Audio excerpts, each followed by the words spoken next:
Hello students, in earlier classes as you know we were discussing about the industrial sector, the foreign trade, the agriculture sector of India during colonial period. In continuation with that discussion, in today's class we will discuss India's demographic division, India's demographic situation, demographic condition under the British rule. How was the demography? First of all, we have to understand what is the meaning of demography. It is the study of population, study of human population and how they change. The process of change of human population, that is known as demography. Human population कैसी है, ठीक है, क्या उसमें features हैं और क्या उनमें चेंजेस आ रहे हैं, वो जो पॉपुलेशन हम एक एरिया वाइज जब स्टडी करते हैं उस पॉपुलेशन को, तब उसे डेमोग्राफी कहते हैं, या डेमोग्राफिक स्टडी हम कहते हैं। क्लियर है? तो ये हमें स्टडी करना है, ये हमें पढ़ना है, डिस्कस करना है। चलिए पहला हम देखते हैं, इसके अंदर एक जो आपको याद करने वाली बात है, मल्टीपल चॉइस क्वेश्चन आपको पूछा जा सकता है, first stage of transition and second stage of transition. First stage of transition जो कहा गया है हमारी कंट्री के लिए, वो कहा गया है बिफोर 1921, और सेकंड स्टेज ऑफ ट्रांजिशन जो कहा गया है वो कहा गया है after 1921। First stage of transition before 1921, second stage of transition after 1921। 1921 एक जो ईयर है उसे यहाँ पे बेंचमार्क रखा गया है। चलिए, या चेंज का जो एक स्टार्ट हुआ है वो वहाँ पे उसे माना गया है। अब ट्रांजिशन क्या है वो भी आप समझ लीजिए। What is transition? जो चेंज आता है, शिफ्ट आता है, उसे जब उस प्रोसेस को हम ट्रांजिशन कहते हैं। कि मान लीजिए एक एग्जाम्पल के लिए कि ट्रेंड 1921 से पहले एक फॉलो हो रहा था कि बर्थ रेट में इतना चेंज आता है, इतने % ग्रोथ आता है, वो ट्रेंड 1921 तक फॉलो हो रहा था। लेकिन 1921 के बाद उसमें चेंज आया, तो यानी कि वो ट्रेंड फॉलो नहीं हुआ, कुछ और होने लगा, तो इसको बोला जाएगा कि ये ट्रांजिशन हो गया है। 1921 से ट्रांजिशन हो गया है। तो बिफोर 1921 कुछ अलग ग्रोथ रेट्स थी, अलग पॉपुलेशन की ग्रोथ थी, डेथ की रेट थी अलग। आफ्टर 1921 वो अलग होने लगे। ठीक है, ये ऐसा एक चेंज, एक ट्रांजिशन हमने इसमें देखा। तो first stage of transition, second stage of transition इसमें आपको बोला गया। चलिए, अब डेमोग्राफिक कंडीशन क्या थी कॉलोनियल पीरियड में, वो भी हम स्टडी कर रहे थे। क्या फीचर्स निकल के आ रहे हैं हमारी ह्यूमन पॉपुलेशन के, वो हम देख लेते हैं। सबसे पहला फीचर आप देख सकते हैं यहाँ पे निकल के आ रहा है, low level of literacy. Low level of literacy हमारे यहाँ पे था, ठीक है। लिटरेसी यानी कि ability to read and write, तो उसका जो लेवल है वो बहुत ही कम था, ठीक है। बहुत ही कम लोग पढ़े लिखे थे, ठीक है। बहुत कम लोगों के पास में ये ability to read and write थी, ये हमारी कंट्री में था, ठीक है। अगर कहा जाए तो ओवरऑल 16% ही लोग पढ़े लिखे थे, ठीक है। उसमें भी फीमेल पॉपुलेशन का जो पढ़े लिखे का जो रेशो था वो और भी ज़्यादा कम था, दैट वॉज 7% ओनली, ठीक है। वो क्या था, 7% था सिर्फ, ठीक है, फीमेल पॉपुलेशन। यानी कि 100 में से सिर्फ 7 ही फीमेल्स पढ़ी हुई थी, ठीक है। ऐसा हमने इसने देखा। क्लियर है? 7% फीमेल पॉपुलेशन लिटरेट और 16% जो है वो ओवरऑल पॉपुलेशन का लिटरेसी लेवल था। चलिए आगे चलते हैं।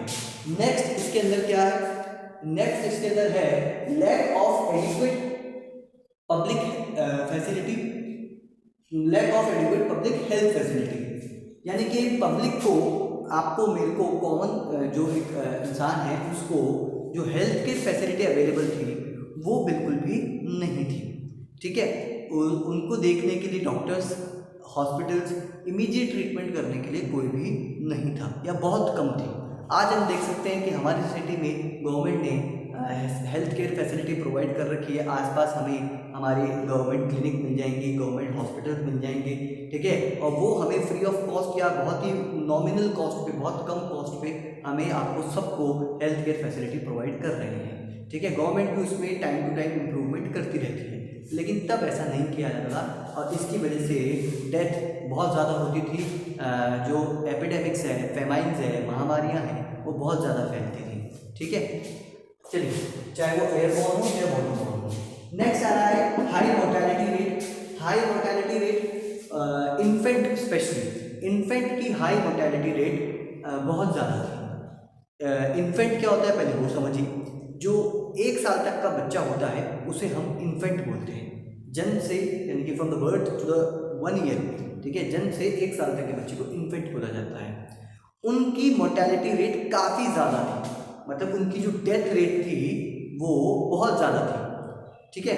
कहने का मतलब अगर बच्चा, अगर एक बेबी अगर बॉर्न हुआ है, एक बच्चा अगर जन्म लिया है, ठीक है, तो वो 1 साल से ज़्यादा नहीं जी पा रहा है, ठीक है, उससे पहले उसकी डेथ हो रही है। ऐसे बच्चों की संख्या बहुत ज़्यादा थी।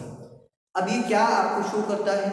ये शो करता है आपको इंडिया के पॉपुलेशन के बारे में क्या शो करता है कि उनके पास में एक तो मेडिकल ट्रीटमेंट अवेलेबल नहीं था, ये हमको शो करता है। साथ ही साथ ये शो करता है कि हो सकता है न्यूट्रिशन की कमी, ठीक है, प्रेग्नेंट वुमेन में, प्रेग्नेंट मदर में, बच्चे में ये ज़्यादा रही होगी, क्योंकि छोटा बच्चा होता है तो बहुत ध्यान रखने की ज़रूरत होती है, बहुत न्यूट्रिशन चाहिए होता है उसे। तो ये सब facility, malnutrition, lack of nutrition उस समय था। इस वजह से ही मेडिकल फैसिलिटीज़ नहीं थी, इस वजह से ही बच्चे जो हैं जल्दी, यानी कि 1 साल पूरा होने से पहले ही उनकी डेथ हो जाती है। ये हमें पता चल रहा है डेमोग्राफिक डिवीजन से। जो हाई मोर्टेलिटी रेट हमें दिख रही है उससे हमें ये पता लग रहा है। तो ये हाई मोर्टेलिटी रेट भी उस समय पे थी। नेक्स्ट एक डेमोग्राफिक में हमें क्या दिखा है? लो लाइफ ऑफ एक्सपेक्टेंसी, ठीक है। लो लाइफ ऑफ एक्सपेक्टेंसी मतलब एवरेज कितना इंसान जीता था, ठीक है, एवरेज एक इंसान की ईयर लाइफ क्या थी, तो दैट वाज 44 ईयर्स। उस समय जो हमने कैलकुलेट की दैट वाज 44 ईयर्स, ठीक है।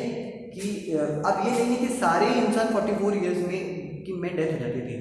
बहुत सारे लोग ज़्यादा भी जीते थे, बहुत कम लोग जल्दी भी मर जाते थे, ठीक है, लेकिन एवरेज अगर निकालेंगे, ठीक है, टोटल पॉपुलेशन का, तो 44 ईयर्स एक आम इंसान की लाइफ मानी जाती थी, ठीक है। अब इसमें भी हमको क्या पता लग रहा है कि देखिए एक इंसान की जो एज है, लाइफ जो है वो ज़्यादा कब होती है?